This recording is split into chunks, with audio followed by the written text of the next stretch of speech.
Hey guys, it's Sunday, August 22nd. I haven't talked to y'all in a little while.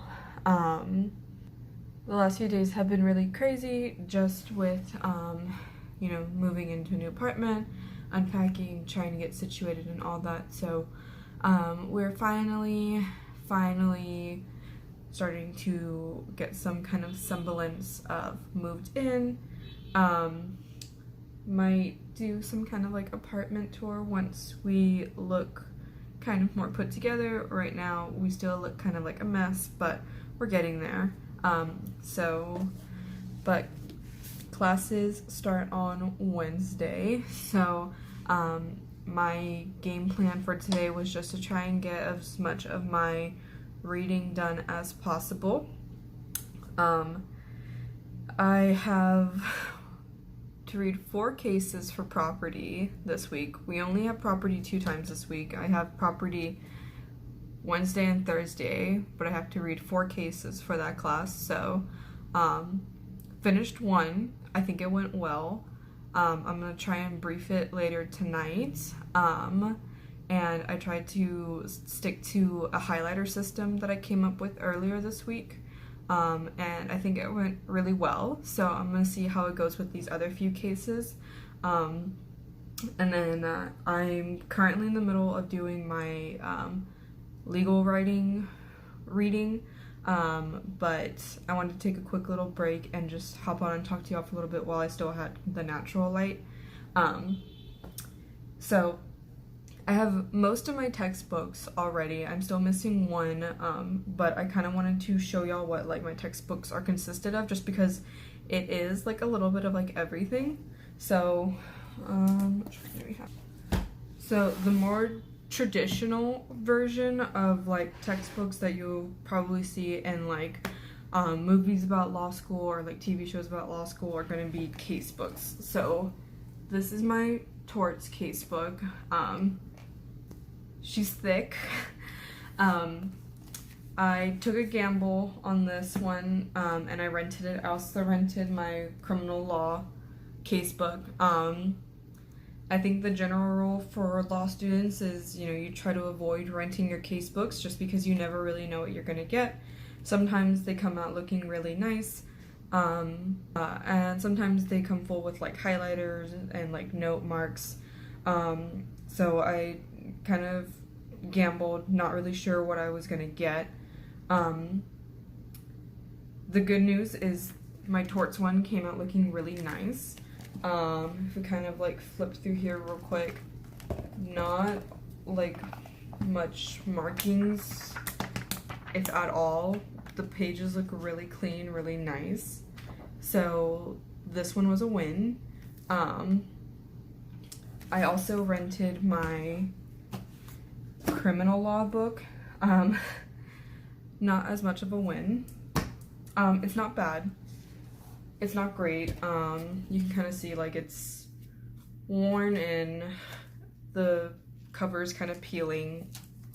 And if you like flip through it, you can see like there's some highlighting. It's minimal. Thankfully there's not really a whole lot of like notes in the margin. I think that's the most distracting part, really. I mean, a lot of highlighting is really distracting because there are some people that highlight everything, and that's a lot. But when there's like notes in the margin and they're wrong, that's really distracting. So not a whole lot of notes in this one. Some highlighting. We're still gonna count it as a win. It could have been worse. I've seen worse. So these are my case books. They're the thick girls. They're heavy. These I'm probably gonna leave in my locker as much as possible. We do have lockers. At UT you can rent your locker. They are $60 for the full year. Me and the girl that I was staying with at the Airbnb, we decided to go half on a locker, so we are going to be sharing a locker. I don't anticipate keeping all of my books in there. probably just these big ones just because they do get heavy, and I don't think I'll want to carry them home every single day. So then the other version of like class material I have is called a course packet. So I put mine in this binder here, but someone said that if you have a course packet for a class, that usually means that there's less reading. I don't know if that's true, but I did appreciate that it was only $33, but basically the reading is condensed into these like loose leaf pages. They came hole punched. I just threw them in this binder. And yeah, I'm a little worried about ripping the pages, but you know, $33 versus like $200 or something for retail price for these like case books. I definitely prefer the price of these course packets. So, but I only had one course packet, and that's for property, so not sure what benefit other than price there is, but that's the other class.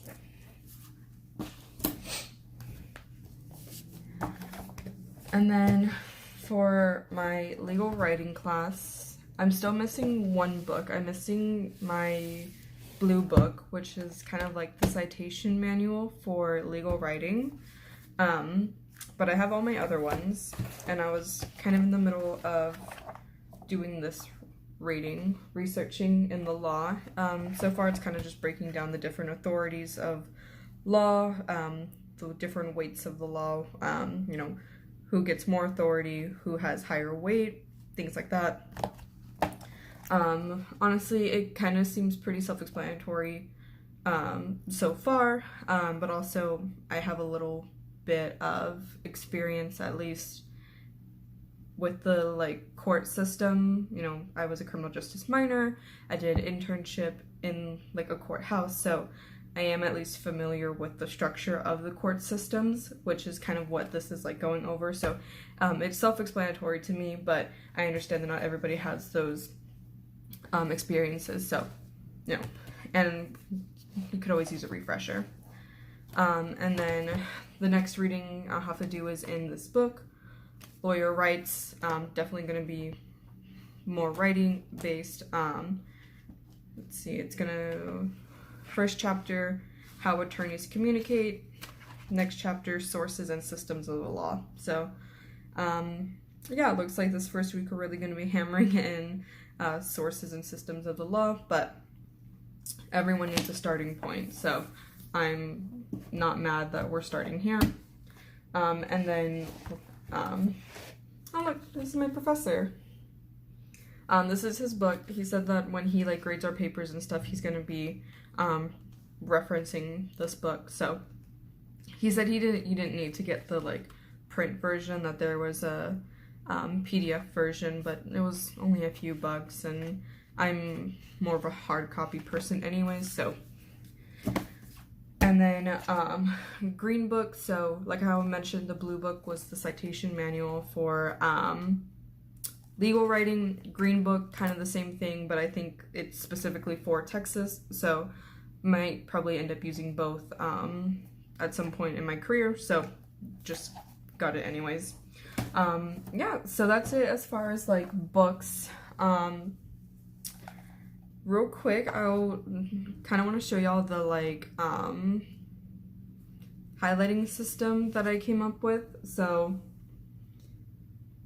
I don't know if you can see that, but so when I'm reading my cases, I'm gonna try and do facts in this like reddish color, procedural history, like how did it get to the court that's deciding this, in yellow, the issue in green, so like what is the court deciding on, rules and legal principles that are being used.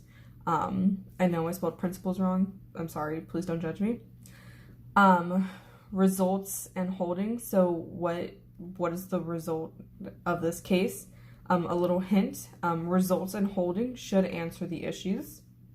The reasoning the court gives for their holding, and then if there's a dissenting or concurring opinion, I'm going to do that in pink and purple. So I've only done that for one case so far, but it worked out pretty well. Hopefully this highlighting system will make it easier to brief the cases as I'm going through the semester. We'll see how it goes. But that's basically it. Today and tomorrow and Tuesday are probably just going to be trying to get ready as much as I can for Wednesday. 3 classes on Wednesday. It's going to be a full day. So if I don't talk to y'all between now and then, wish me luck, guys.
So far, I think we can say that the first week of law school was indeed a success.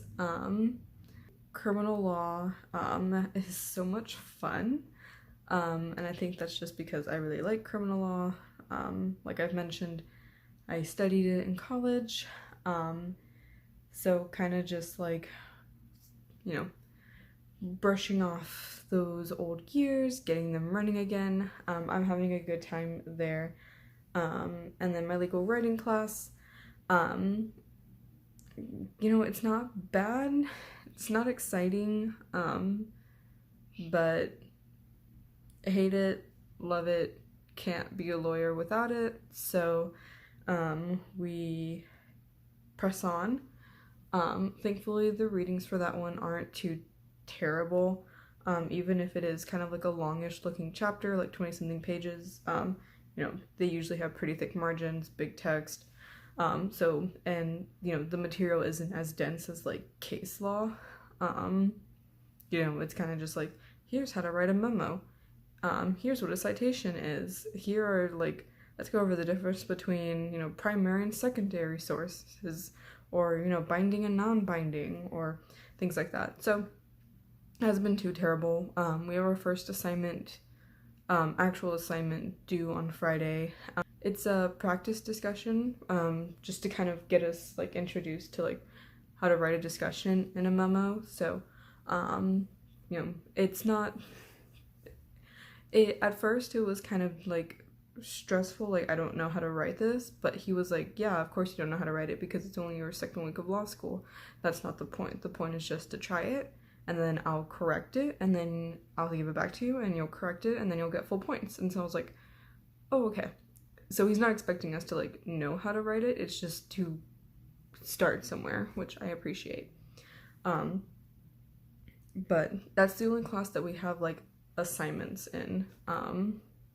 Every other class is just go, read through the cases, and then the only grade I'm really gonna get is the final. So I don't know, it's a little nice that we have at least one class that has some assignments because it doesn't feel as heavy as some of the rest of the classes, even though, you know, most of our grade does come from, you know, the final memo that we have to write. At least we have some assignments building up to it.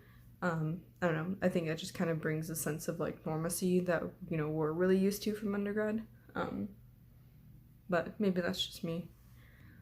Learned a lot about like myself, you know, just, you know, not only feeling reassured about my abilities, but also just that, like, you know, I've come to terms early that I'm gonna need to make some sacrifices somewhere. And that doesn't mean that they have to be the same sacrifices all the time. You know, one week might be a little more family heavy, another week might be a little more school heavy.